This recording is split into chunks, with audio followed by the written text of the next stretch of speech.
The Bible Belt Strangler.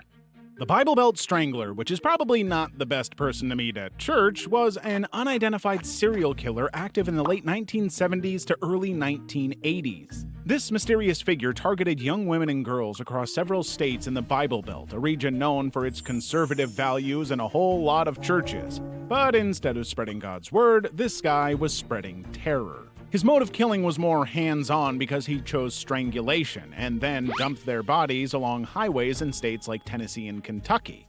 Now, you'd think a guy going around strangling people in broad daylight would get caught pretty quick, right? But nope, the Bible Belt Strangler managed to stay off the radar. Part of the problem was the time period because the victims' bodies were often found months after they had disappeared, and DNA testing was not even a thing then. The worst part is the police in the different states were never ready to share information either. It was like trying to solve a jigsaw puzzle, but half the pieces were in a different box. Plus, the killer was really sneaky with his attacks. He'd strike in one state, then disappear only to pop up again miles away. Law enforcement agencies struggled to connect the dots, and by the time they did, the killer was long gone, probably cruising down another highway, blending in with all the other travelers. The Alphabet Killer. The Alphabet Killer earned this creepy nickname because of his peculiar choice in victims. You see, all the victims were young girls whose first and last names started with the same letter, hence the alphabet part. It's like he had a thing for alliteration, but in the most horrifying way possible. For example, Carmen Colon, age 10, was found murdered in 1971. Her body was discovered in Churchville, New York. Wanda Welkowitz, age 11, was killed in 1973 with her body found in Webster, New York. And Michelle Mesa, age 11, was also murdered in 1973 with her body discovered in Macedon, New York. Notice something? All the girls' first and last names start with the same letter, and their bodies were found in towns that began with the same letter as their names. It's like the killer was playing a sick game of Scrabble, but instead of scoring points, he was taking lives. The Rochester police were baffled by the case because not only was the killer targeting young girls with matching initials, but he also managed to avoid leaving any solid evidence behind. The case drew nationwide attention, and the FBI was brought in to help crack the code. But the Alphabet Killer was as elusive as a shadow at night. The police had a few suspects, but none of them panned out. One of the most notable suspects was Kenneth Bianchi, who later became infamous as one of the Hillside Stranglers in Los Angeles. But there wasn't enough evidence to link him to the Alphabet murders, and he was never charged for those crimes. The Rainbow Maniac. Back in 2007 to 2008, the Paturas Park in Carapicuiba, a suburb of Sao Paulo, became the hunting ground for a serial killer who targeted gay men. He was dubbed the Rainbow Maniac because his victims were members of the LGBTQ+ community, and, well, rainbows are the international symbol of pride. If only this guy had decided to embrace the rainbow instead of, embodying the dark storm clouds of humanity. The Rainbow Maniac is believed to have murdered at least 13 men, and he had a particular MO. He lured his victims into the park, a place that was known as a meeting spot for gay men under the guise of a romantic evening. But instead of a nice stroll or a charming chat, he would shoot them, usually in the head execution style. Talk about a date night that really went south. He would even strip his victims of their clothes before or after the killing, possibly as a way to further humiliate them. This was one predator who didn't just cross the line, he jumped over it and kept running. Unfortunately, the maniac was never arrested by the police, even though they have a potential suspect, which was a retired police officer, no less. And despite all the evidence, including witness testimonies, the court acquitted him due to a lack of conclusive proof. Yeah, right. This was one of those times when justice seemed to take a vacation, and not a fun tropical one. The Paraquat Murderer. If you were taking a casual stroll in Japan during the early 1980s and decided to stop for a drink at any vending machine, the chances of you ingesting poison instead of soda were very, very high. This was because the Paraquat Murderer, a sinister madman, would literally leave poisoned drinks in vending machines around Japan. Unsuspecting victims would grab a drink, take a sip, and that would be the beginning of the end for them. The most diabolical part of his crimes was the fact that he used paraquat, a highly toxic herbicide used primarily to kill weeds. When ingested by humans, it causes a painful and gruesome death, leading to respiratory failure as the lungs literally fill with fluid. Also, vending machines were as popular in Japan as sushi and samurais, making them the perfect place to execute a twisted plan. He managed to kill at least 12 people and severely injure the internal organs of 35 people. Despite the panic and intense police investigation, the Paraquat murderer was never caught. The case remains unsolved to this day, which is unsettling when you think about it. Also, the fact that he didn't even have a particular group of targets made his attacks very random and elusive, so anyone could have fallen victim to the poisoned drinks. The Santa Rosa Hitchhiker Murderer. If you thought hitchhiking was just about catching a free ride, well, think again, because in the early 1970s, hitchhiking in Santa Rosa, California was less about adventure and more like playing a deadly game of hide and seek, but the only one hiding was the killer, and seeking, well, that didn't go so well. Between 1972 and 1973, a series of gruesome murders shocked the quiet town of Santa Rosa, and the victims were mostly young women who had been hitchhiking, trying to get from one place to another. But instead of getting a lift, they got a one-way ticket to their demise. The bodies of at least 7 women were found dumped in rural areas around Santa Rosa, often in ravines or ditches, as if the killer was trying to sweep his crimes under the proverbial rug, or in this case, under some dirt and leaves. The victims ranged in age from 12 to 23, and they all had one thing in common. They were last seen hitchhiking before they vanished.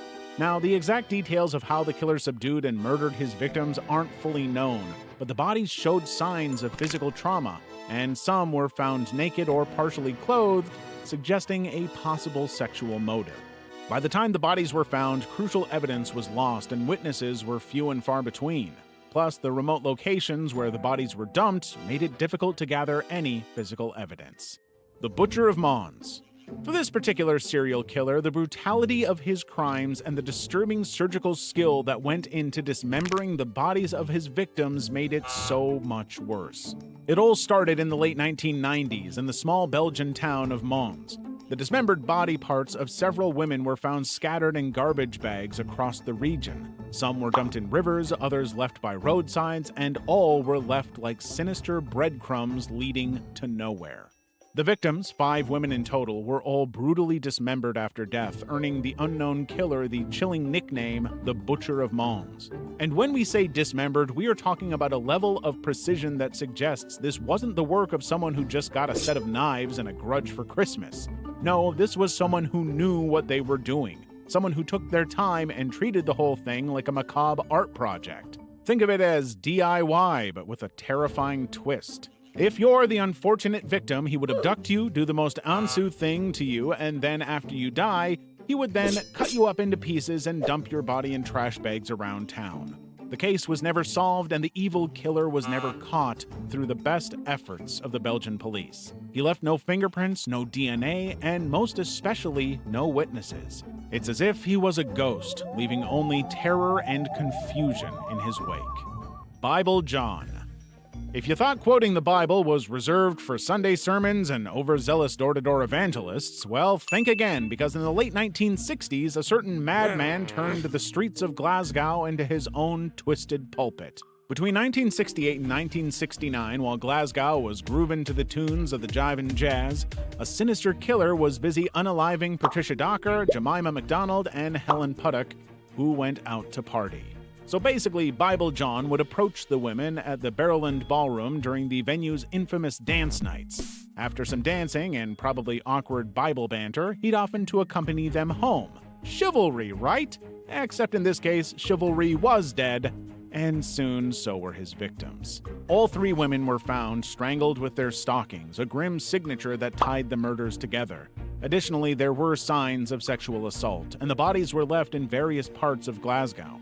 One chilling detail was that one of his victim's sisters, Jean, actually shared a taxi with Helen and Bible John on the night of Helen's murder. Jean recalled that the man had called himself John and talked about his strict upbringing while quoting the Bible extensively. He even complained about dance halls being dens of iniquity, which is pretty ironic considering the fact that he seemed more than happy to partake in the so-called iniquity before committing his heinous acts. Talk about preaching water and drinking wine, or in this case, blood. The police launched one of the most extensive manhunts in Scottish history. Over 100 detectives were assigned to the case, and more than 50,000 witness statements were taken. They even created a composite sketch based on Jean's description, leading to a face that became infamous across Scotland. But for some really fucked up reason, the guy was never caught. Some speculate that he may have skipped town. The West Mesa Bone Collector. Back in 2009, a woman walking her dog in the West Mesa area of Albuquerque, New Mexico, made a gruesome discovery: human bones sticking out of the desert ground. We're not talking about some ancient fossils here. These were relatively recent remains. When authorities started digging, both literally and figuratively, they uncovered the bodies of 11 women and 1 unborn fetus. All the victims all went missing between 2001 and 2005. The media quickly dubbed the unknown perpetrator the West Mesa Bone Collector, a name that sounds more like a rejected superhero villain than a serial killer. The West Mesa Bone Collector targeted women who were already marginalized and vulnerable because all of the victims had connections to sex work and drug addiction, which sadly made them easier targets in the eyes of this predator. It's as if he took the saying "out of sight, out of mind" way too seriously, and by targeting women who were less likely to be reported missing or to have large support networks, he ensured that his crimes would fly under the radar for years. The worst part is that since the bodies were discovered long after the murders took place, much of the physical evidence was lost to time, the elements, and a general lack of solid clues. Although the police had a few leads, there was nothing solid enough to make an arrest. Unfortunately, we live in a society where a lot of wrongs go unpunished, but if you want to stay ahead and on top of all the important details, you can start by joining our Discord server now. The Servant Girl Annihilator. Well, you probably didn't have to worry about this particular psycho if you were not a servant girl in Austin, Texas back in 1884. This is because this villain had a particular taste for, well, servant girls, and he wasn't exactly subtle either. He targeted young women who worked as domestic servants, often sneaking into their homes at night while they were sleeping. Talk about not respecting personal space. The Annihilator had a signature style, if you can call bludgeoning and stabbing people a style. He was like the horror movie version of a DIY enthusiast, with his weapon of choice being anything he could find: an axe, a knife, or even a heavy brick.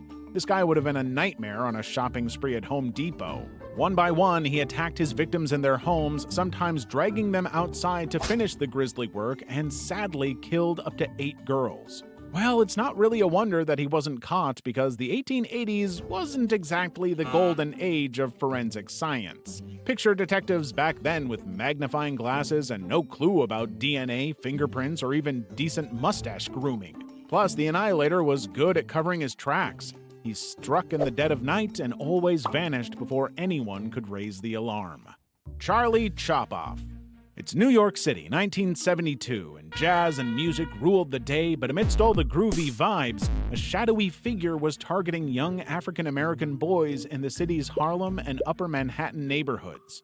This wasn't just any random attacker. Charlie Chopoff had a horrifying MO that involved assaulting and tragically mutilating his victims. He wasn't exactly a subtle guy. His brutal attacks were marked by a horrific pattern.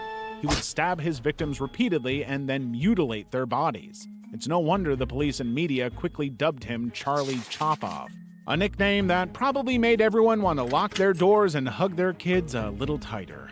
Charlie Chopoff's victims were all young boys, all between the ages of 8 and 10. He lured them with promises of money or candy, proving that even in the 70s, stranger danger was a serious issue.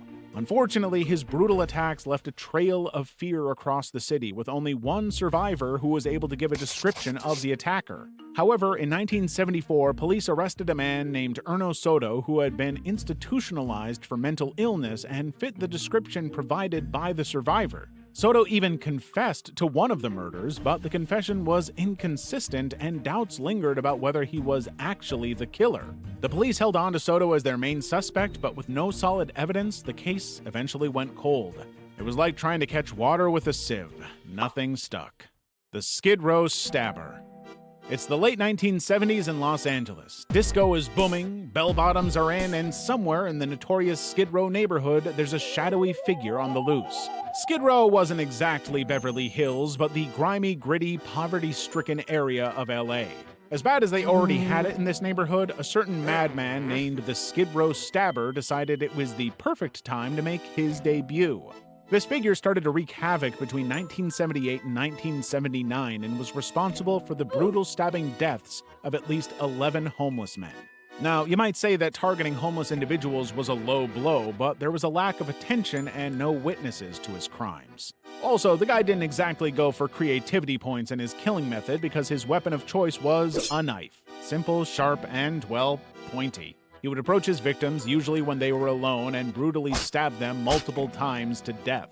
It was a cowardly tactic, like a bully picking on the weakest kids in the playground, but with far deadlier consequences. The attacks were sudden, swift, and unfortunately for the victims, fatal. This wasn't a killer who spent time planning elaborate schemes or setting up traps like in horror movies. No, he went straight to the point, quite literally. It was really difficult for the police to catch and apprehend the person behind these brutal stabbings because no one could predict where he would strike next, or honestly what his motives were for targeting poor homeless people. The lack of reliable witnesses also made it difficult for the police to get a solid lead. Plus, many of the victims had little to no family connections or social ties, meaning that there weren't many people out there pushing for a thorough investigation.